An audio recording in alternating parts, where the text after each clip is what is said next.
नमस्कार, आपण पाहत आहोत परिवर्तन 24 न्यूज. वळसंग पोलिसांची मोठी कारवाई. तिल्याळ येथे 3 ठिकाणी हातभट्टी दारूवर छापा. सोलापूर दिनांक 29 ऑक्टोबर 2025. सोलापूर ग्रामीण पोलिसांच्या पथकाने वळसंग पोलीस ठाणे हद्दीत मौजे तिल्याळ येथे 3 ठिकाणी हातभट्टी दारू तयार करणाऱ्या भट्ट्यांवर छापा टाकून कारवाई केली आहे.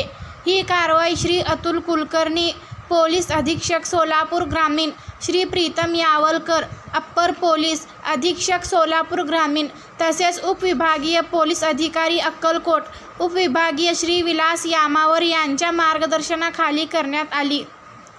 या मोहिमेत सहाय्यक पोलीस निरीक्षक श्री राहुल डोंगरे, पोलीस उपनिरीक्षक श्री रविराज कांबळे, तसेच पोलीस हवालदार श्री श्रीशैल माळी, सुनील कुवर, अशोक पाटील, दर्याप्पा वनमोरी आणि संतोष कुंभार यांनी सहभाग घेतला.